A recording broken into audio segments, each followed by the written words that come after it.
What up? This your man Greg, and this is only for those who have ears to hear. This video is going to be rated S for superficial and survival. Yeah, I quote the word of God because it's medicine when you hear it. I pray for ears to hear it, his messages in these lyrics. Growing up, I didn't really have a chance to be around my grandfathers like that. My parents had me at a late age when they were 35, and my grandfathers just weren't around by the time I came on the scene. So anytime I got to hear anything about them, it was peculiar to me. I would pay attention. I would perk up because it was kind of like putting the pieces to the puzzle together, right? I wasn't fixated on it because I had my mom and my dad and I was content with that. But if by chance either of my grandfathers came up, I would listen. It was just a curiosity thing. And one thing I noticed is that anytime my dad or my uncles or my aunts on my dad's side would speak about their father, they would always refer to him by his first and last name. It wasn't dad, it wasn't daddy, it wasn't my father. It was always by his first and last name. And they spoke about him in this way like he was no nonsense, like he didn't play.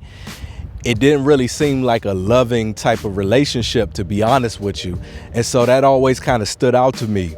So fast forward to recently, I got a chance to go away for a weekend with my uncles on my dad's side and my male cousins on my dad's side. And we just kind of had some bonding time. And we got on the subject of black women and black men and the educational disparity, right? You might have heard these statistics. They say black women are the most educated people in America, or they're the most enrolled, something like that, right? And it always stood out to me because it seemed like at one point, almost every black woman I knew was either enrolled in school or going back to go to school or pursuing a degree or something like that. And that's cool, but it almost seemed like there was this weird obsession with black women and getting a degree, right? It seemed a little bit unnatural, if I'm being honest with you. And I always kind of wonder why that is. And so we're having this discussion, and one of my uncles weighed in, and what he said explains a lot, right? He has a son and a daughter. And what he said was that the way he raised his daughter was for her to focus on education, right? He raised her to really key in, and he pushed that on her pretty strongly. But he said when it came to his son, he didn't really force the education on his son like that. And I asked him why that was, and it was for two reasons. The first is that the son, he had more confidence that he would just make a way, right? He would make something happen. He would get out there, he would cut grass. He probably had more manual labor opportunities for him, right? He could learn a trade, become a plumber, become an engineer, anything like that, right? But when it came to his daughter, he knew that she would need more of an office job, that she would probably be doing white collar work, that it wouldn't be as labor intensive. And because of that, any field that she ended up in was going to have to kind of be more academically sound as opposed to physically sound. So that was the first reason, right? Just those opportunities being different.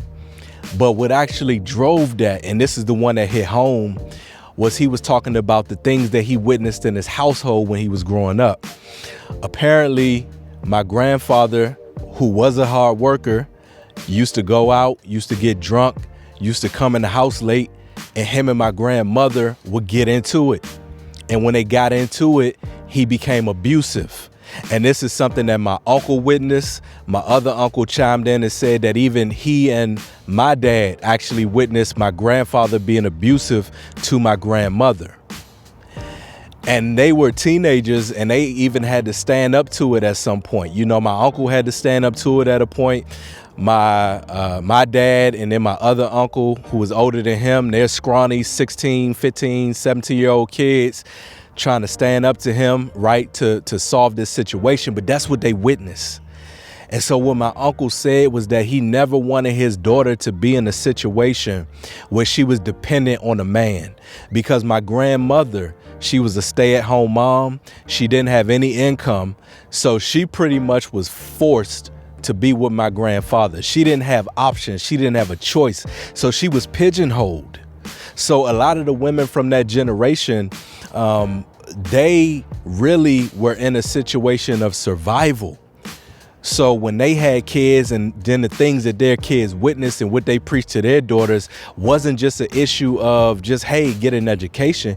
It was an issue of you need to put yourself in a position of survival so that you're not dependent on a man. So when he said that, it stood out to me because it made me look at the way that women see education in a different way. And that's cool, right?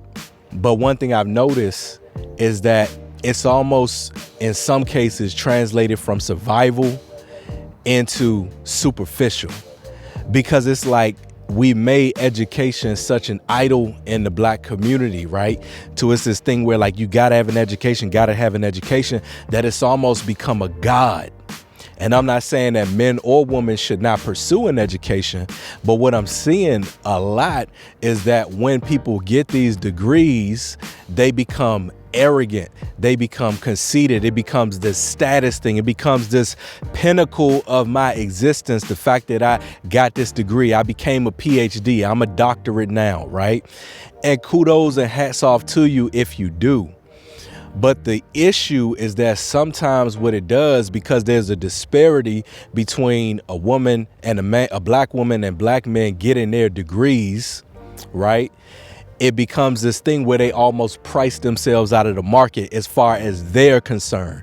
Because my PhD gets me to a certain degree, a certain accolade, a certain superficial status to where I can no longer date a bus driver. I can no longer date a plumber. He doesn't make as much as me. He doesn't have his passport to travel the way that I like to travel.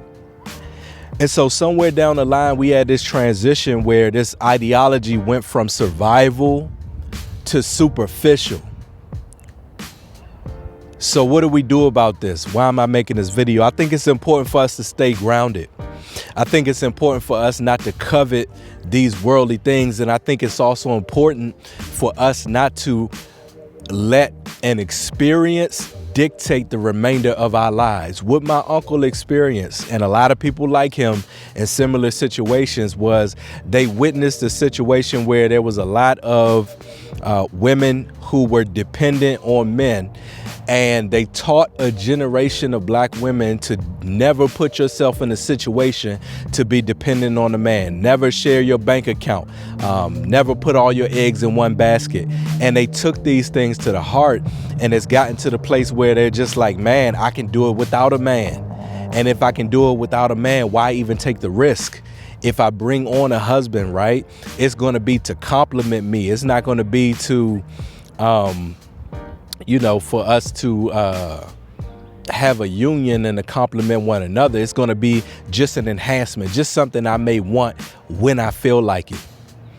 But what I would challenge us to say is, what has been the fruit of this ideology, right? What has been the end result of us coaching our daughters to pursue an idol of education that makes them haughty, that makes them arrogant? I'm dating myself, but I'm old enough to remember there was a wrestler named The Model in WWF, WWE now, but back then it was WWF. And he used to spray this cologne called Arrogance. And he thought this cologne was the greatest smelling thing on earth, but everybody around him was turned off, was disgusted by this fragrance that he carried. And what's happening is a lot of these women get these degrees and they become arrogant, right? It becomes this mindset of like, I've reached the pinnacle of life, and anybody who is, not on my level is just that they're beneath me. So it's breeded haughtiness. It's created less marriages. What are you saying? Don't get a degree? I'm not saying that. What I'm saying is, don't let the degree go to your head. Let's be clear. I have a degree. I have, by the grace of God, a pretty substantial income. I have a passport, even though I need to get it renewed. So this is not a hating discussion that I'm having. I'm not jealous. I'm not envious. I'm perfectly secure with the status that I've reached in life. And I have a lot of my friends who have reached a decent status by the grace of God. And so it's not a hating thing. But what this is a compatibility thing. When can we come to a union, right? To not go to the far extreme, right? You had this far extreme of abusive traditional marriages back in the day where some people took advantage of them. Then you had this far extreme of, okay, I'm just not going to get married at all. The real truth is just finding the model of God. The real truth is finding the man that's going to be able to operate in God's model for marriage, right, and not abuse it. Finding a woman that's going to be able to go out and achieve what she wants to achieve, but not let it compromise her assignment and her role and her gifting as a wife. So that's just something that I wanted us to think about. What my uncle said to me explains everything. It explains why a lot of black women have this weird obsession with education. I mean, I'm telling you, like, almost everyone I knew at one particular time in my life was either in school or going back to school. I still know some that's going back to school. I got my little degree.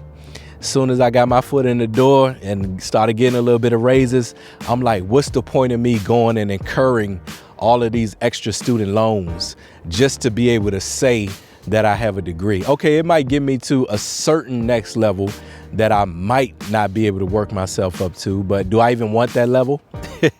You know what I mean? And could I work myself up to it apart from it? I've been able to get pretty far without that secondary degree, and I don't regret it at all. I never had a student loan a day in my life, but so many of these women who are worshiping this God of education have tons of student loans. So listen, that's all I wanted to say in this video. Whoever has ears to hear, let them hear. You all take care and be blessed. Keep fighting, keep praising, keep worshiping. The last shall be first, so it's not about who the first to win. Long as you stay in the race, when in this world of sin is light at the end of the tunnel, so you can hope again.